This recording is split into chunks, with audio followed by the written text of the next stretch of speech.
fresh. What are we talking about today? One of the things that I find really tough, or did find really tough in the past, is running. I'm sure a lot of people can relate to that. I mean, running is flipping hard. You have to hold your body weight up with yourself, hit hard ground all the time, it's high impact, and it's just hard work. Getting out the door for a run is the hardest thing that I find. Anyway, let's get into how to make running a little bit easier for yourself and for others.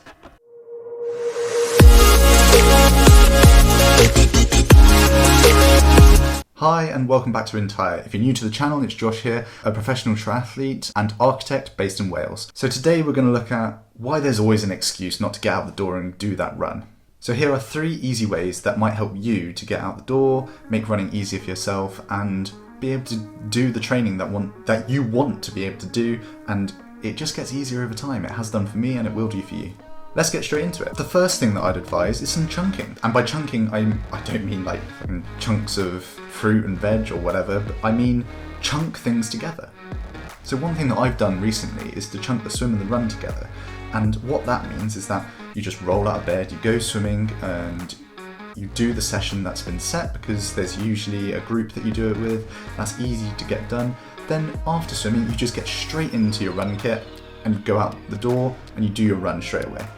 I mean, I know that I'm a bit fortunate in the fact that I've got the time to do that, and that's not necessarily what people are able to do day in, day out because of work and other life commitments. But if you're able to chunk it with something else, for example, I don't know, associate it with something that you enjoy, maybe music, going running with music, or getting up and getting out the door, make sure you eat something when you wake up, then that's great. It's just a case of rolling out of bed, getting the trainers on, having something to eat, and out the door, and off you go. What this does is it gets it out of the way without thinking. It's part of your routine, you're not even thinking about it. So swim, get changed, run, and it's done, it's out the way. The beauty of chunking it with the swim is that, one, the swim isn't really leg-based, so you can save your legs, do the run off straight off the back of the swim, and your legs aren't feeling too bad.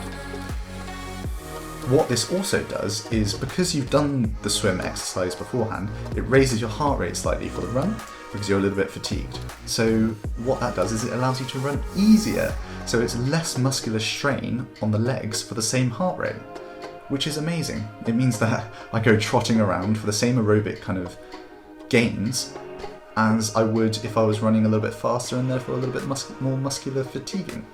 There are some days, mind you, I get out of the pool and I'm like, not today, Iestyn, not today. You're gonna have to drag me around here. Which brings me on to the next thing. Run to heart rate, don't run to pace. Because if you are doing that, for example, and you're running straight after the swim, and you try and go at the same pace, your heart rate's going to be elevated, and that's not doing what you want it to be doing necessarily. So you want to make sure that you're doing the aerobic work at the intensity that's needed, rather than running too hard and you're overworking the system and getting even more tired. So look after your body in that respect. Make sure you're running to heart rate. You've got your heart rate zones that are set up, hopefully from lactic testing if you're fortunate enough, if not from some just general max heart rate testing. Set your watch to heart rate instead of speed and distance and time. That way you're more likely just to concentrate on the heart rate rather than looking at your speed. Everyone gets het up on that. I do sometimes, but you know, like, we're all subject to failure or subject to comparing yourself to yourself and wanting to beat yourself day in, day out. Just part of being an athlete. Thirdly, mix it up a little bit, not too much. I know we've spoken or will speak about kind of that injury prevention and not mixing up too much, but as long as you're not going completely off cuff and doing some mountain running instead of just your normal trail runs and routes and relatively flat terrain, then it's absolutely fine. Mix it up a little bit, do some different routes, make it interesting for yourself, and that way you keep your mind stimulated, you keep your kind of body used to different terrains, and that's good as long as it's not outrageous changes. If you do run off of the tarmac and you take that load off of your legs a little bit, that's great, that's so good. Just be careful not to twist ankles or overrun because you are off this terrain. What it tends to do, I know that if I run off of tarmac, it knocks a lot of pace off my run. So just be aware of that and don't compare the pace of your runs. Don't run to pace, especially not on these aerobic runs. It's unnecessary, especially in my eyes anyway. But yeah, you should be able to go out and have a nice conversation with your friends or on the phone. I phone people sometimes just to make sure that I'm able to hold a consistent conversation. Otherwise I run with Iestyn or even Izzy sometimes, and I just chat to them the whole time and make sure that we can hold a decent conversation without having to work too hard. It's a great gauge. These pieces of advice are all well and good, but my main advice remains similar to always. Make it part of your routine, and that way it just becomes easy.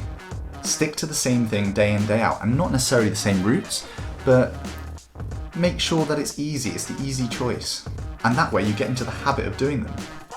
Build these habits in and they just become enjoyable. They just become part of your daily life and the process takes care of itself. The journey becomes enjoyable, something you love doing. Improves happiness and ultimately, which is what we're all looking for here, helps you to perform better.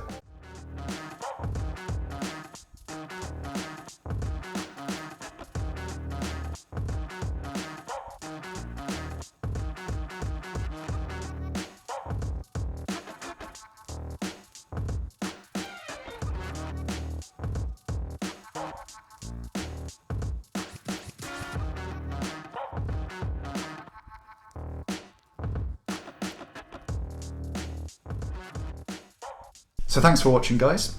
Great to have you back and tuning in. Make sure that you hit the like and subscribe button. I actually managed to say it that time.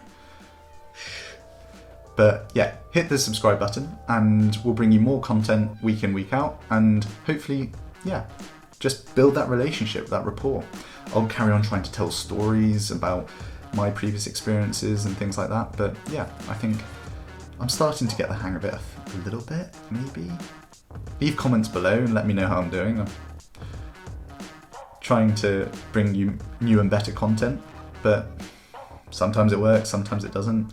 Sometimes I put a video out and I'm like, what have I done? But yeah, again, if you've got value out of any of this stuff, check out the other videos, they might be of interest.